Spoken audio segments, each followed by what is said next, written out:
Alors, je suis Jean-Louis Tanger, je suis le patron du groupe Fine & Advanced et on est implanté en France et en Allemagne.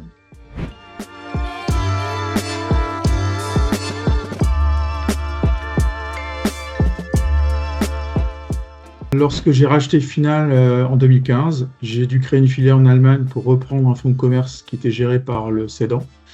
L'activité de Final concerne aussi beaucoup d'établissements publics de recherche qui ont l'obligation de chercher les fournisseurs allemands. Donc avoir une domiciliation en Allemagne est donc primordial pour développer son activité dans le pays.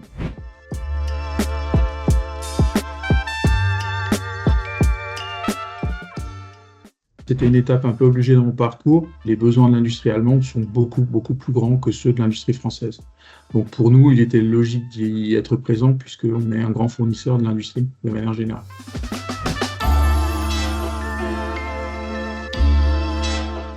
J'ai contacté l'expert comptable allemand qui était partenaire de notre expert comptable français et lui s'occupait de tout. Au démarrage, on n'avait qu'une boîte aux lettres, la filiale c'était une boîte aux lettres et donc les formalités sont allées très vite. La rédaction des statuts, l'enregistrement auprès d'un notaire et de l'administration fiscale et sociale, tout ça a pris moins de 3 mois. Ensuite, quand la filiale a grandi, je suis retourné voir mon expert comptable qui m'a aiguillé vers des partenaires compétents et fiables localement dans la région de Fribourg. Et là aussi, tout est allé très vite. Je pense qu'on a les bons contacts, ça peut aller très vite et ça peut être très simple.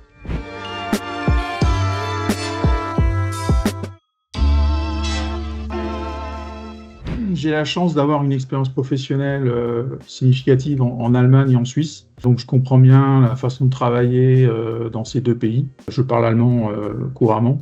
Il n'y avait pour moi pas vraiment de difficulté, d'autant plus qu'il y avait un flux d'affaires qui existait déjà. Donc ça permettait déjà d'avoir des relations commerciales, du chiffre d'affaires, de la marge qui arrivait. Donc cumulé avec mon expérience passée, tout ça s'est bien passé en fait. En plus, comme on est présent sur la zone frontalière, le recrutement dans la file allemande est beaucoup plus facile, puisque en fait on se permet de recruter des Français qui ont un bon niveau d'allemand. Il n'y a pas eu de gros soucis de barrières culturelles, on est quand même très proche avec nos voisins allemands.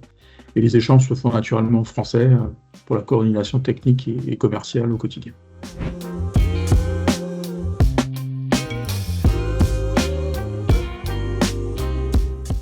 Le fait d'avoir une filiale en Allemagne simplifiait énormément les relations commerciales avec les clients allemands, puisqu'en fait on sécurise les interactions économiques, ça rassure les clients de traiter déjà avec des germanophones et de traiter avec une société allemande. Et nous, ça nous permet de profiter de la croissance ou en tout cas du volume d'affaires qui est possible de faire en Allemagne. Je pense que si c'était à refaire, je le referais parce que ça nous amène vraiment beaucoup de projets intéressants et de croissance de chiffre d'affaires.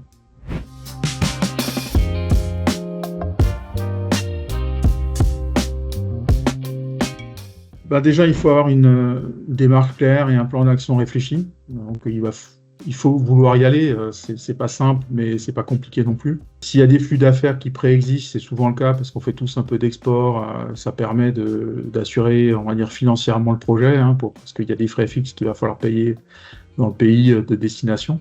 Par contre, il faut vraiment s'entourer d'experts et de personnes compétentes dans tout ce qu'on a besoin autour de la création et de la gestion d'une entreprise à l'étranger.